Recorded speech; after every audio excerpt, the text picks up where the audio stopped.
Thanks for joining us tonight on Fox 47. We've been recapping the situation at a local school here. A teacher and a student are dead and 6 others are injured in that shooting at Abundant Life Christian School on Madison's east side.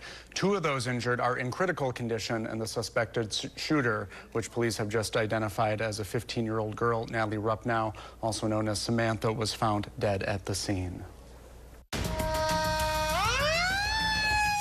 Today, around 10:57 a.m., our officers were responding to a call of an active shooter at the Abundant Life Christian School here in Madison. Today is a sad, sad day, not only for Madison, but for our entire country. You always see it on TV that it happens somewhere else. You know, with what's been going on the last couple years, that it was going to be a matter of time before this comes to Madison. We know that at least 3 people have lost their lives, including a juvenile person. This is something that we all prepare for, but we hope we never have to do. This is an incredibly sad day for our community. On behalf of the Common Council and the City of Madison staff, I want to offer our heartfelt condolences to the victims and families and to the whole Abundant Life community. Once again, continuing our coverage of the shooting that happened today at Madison Abundant Life Christian School. It has been a very difficult day for this community. 3 lives lost, and still with some individuals trying to heal, a community also trying to heal. That process begins as investigators try to figure out what happened. Yeah, it's going to be a long investigation. Chief Shon Barnes was just giving us a news conference. There's still a lot of work to do in this investigation. And he also mentioned that there are a lot of rumors online that he is not going to acknowledge right now. But he did say to follow law enforcement's updates and also your local news and not be tempted to share any rumors or innuendo that you might see online on social media. A lot of that on social media tonight. We did mention that there is a way for people to reach out and express their grief, and one way is through a vigil. Tonight, our reporter Ellie LaLiberte is at a vigil in Middleton honoring those affected by today's tragic events. She joins us now live. Ellie? Yeah, Eric, about 200 people attended this vigil in Middleton earlier tonight. You can see some of these chairs and tissue boxes around here, just kind of a testament to how much this community is really grieving right now. It was a ton of emotion here tonight, people hugging one another, crying. People got so emotional they even had to take a step out of this vigil tonight as we heard speakers and prayers. This community really trying to come together. Now, I spoke with the pastor earlier who was hosting this event. He told me it really came together because he thought the community needed this. It came together quite quickly. He says a couple of people who attended this church are also members of the school shooting community today that happened. And he says, as horrible as it is, he was happy that the community could come together. Just so proud of our city and the way that they rallied in that moment. I mean, seeing at the reunification site, police officers that were coming around families and going above and beyond their job, to people from nonprofit organizations descending on the place and working in the lives of people, to, you know, teachers who were stepping into situations. Blackhawk Church is also hosting a service tomorrow night at 7 p.m. That will be dealt with grief for people dealing with grief during the holiday season. For now, reporting live in Middleton, Ellie LaLiberte, News 3 Now. Ellie, thank you. And we mentioned as well, in addition to that vigil, and what she mentioned, the service tomorrow, there is the Capitol event tomorrow. Boys and Girls Club putting that on in front of the Val Phillips statue on the Capitol Square. Shon Barnes also specifically saying there had been words circulating of a vigil tonight at this school. He says, do not go there. That is an active crime scene. He does not want anybody there showing up for a reported vigil that would happen there. That is not happening there. He doesn't want anybody there on school grounds.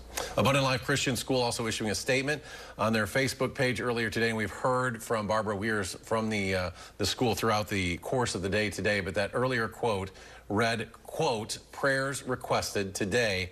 We had an active shooter incident at ALCS. We are in the midst of following up. We will share information as we are able. Please pray for our Challenger family. End quote. We also have a statement from Madison School Superintendent. Multiple MMSD schools were on hold while police responded to Abundant Life. The statement says this unimaginable tragedy impacts not just one school, but all of us in the greater Madison community. No one should face these complex emotions in isolation. As a community bound by mutual respect and compassion, we urge everyone to continue looking out for one another, to offer kindness, and to keep the Abundant Life Christian School community in your thoughts. Reporter Tanisha Shaw is at one of those vigils in Madison right now. Let's check in with her to see what she is seeing there. Good evening, Tanisha. Good evening. Yes, I'm here at Abundant Life Christian School. And just moments ago, a group of about 6 students from UW came here to pay their respects to those who were impacted or who lost their lives in this shooting today. We're going to get a look at these candles. You can actually see one of the students right now paying their respects. This somber just mood right here is what I've been feeling since I've got here. And Eric, as you said earlier, MPD did say to avoid these grounds, that is no need to come here, that there isn't any organized vigils. But these students, I talked to them earlier, and they said they still wanted to pay their respects because they feel like it's their right and because it hits so close to home. Earlier, like I said earlier, I did get to speak to them. Let's listen to that. Just the fact that this happens a lot in our community, and I just wanted to come out here and show a little love to the families and the lives of the young, innocent kids that are now in heaven. There are people now out there that are suffering and have to live and don't get to see their child grow up. That was Tanisha Shaw reporting out there. And once again, you are asked to stay away from the site, the Abundant Life School where this happened, while investigators do their jobs and wrap up this investigation. It's still an active crime scene, and so they ask for your patience with that. But as Eric mentioned, tomorrow night, if you do feel compelled to show up for your community, there is a vigil at the state capitol in front of the Val Phillips statue. I believe that begins at 6 o'clock. That's right. And we should mention President Joe Biden posting a comment on this shooting today saying, quote, "Today, families in Madison, Wisconsin are grieving the loss of those who were killed and wounded at Abundant Life Christian School. It is shocking, unconscionable. We need Congress to act now." Governor Tony Evers is also commenting on the shooting, saying in part, "Today, my focus is on supporting these families and kids and the Abundant Life community. And the state stands ready to support them and the efforts of local law enforcement through what will undoubtedly be difficult days ahead." Well, we also have had our team of reporters throughout the area all day long. Maddie Heimsch has been live at the press briefings that have happened at 2:30, 5:30, and this evening as well. Let's go live now to Maddie, who is at that room, the Madison Fire Station number 14 on the southeast side, the community room there where that press conference just wrapped up. Maddie? Hey, you guys, yeah, like you said, live at those press conferences, bringing you the latest updates. And now what we have after this 8:30 conference is the name of that shooter, 15-year-old Natalie Rupp. Now, officials say she went by Samantha, again, a 15-year-old at that school. The shooter did also die in transport on the way to the hospital. We learned that at this most recent conference. So 3 dead, the shooter being one of them, died in transport. The other 2 died at the hospital. So officials say she died with what they believe to be self-inflicted gunshot wounds. Obviously, we need to wait for the medical examiner to confirm that, but that's what they believe at the time. And we also learned a little bit more about the 911 call made from the school this morning. Here's Police Chief Shon Barnes talking a little bit about that call. At 10:57 a.m., a second grade student called 911 to report a shooting had occurred at school. Don't let that soak in for a minute. A second grade student called 911 at 10:57 a.m. to report a shooting at school.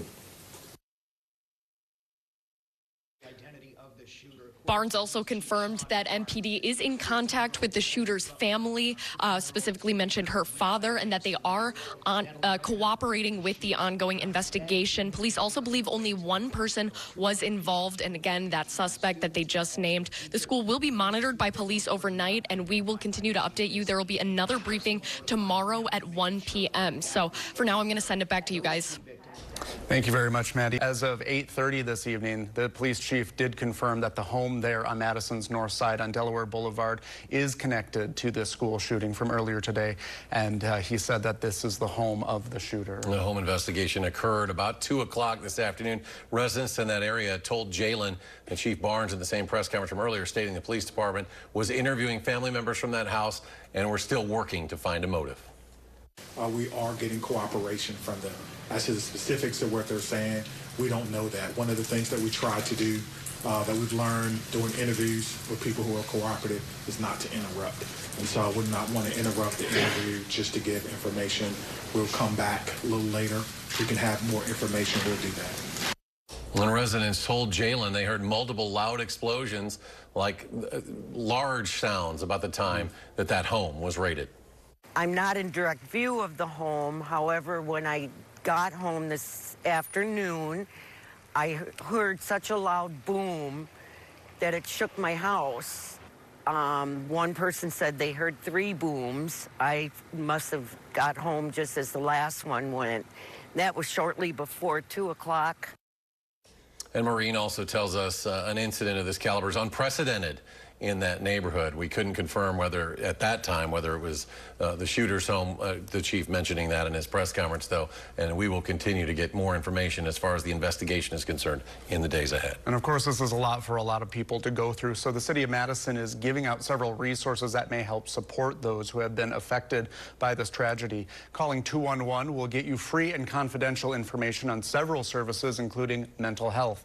988 is for the Suicide Crisis Lifeline, and you can also call the SAMHSA Disaster Distress Helpline for mental health services, including those impacted by mass shootings.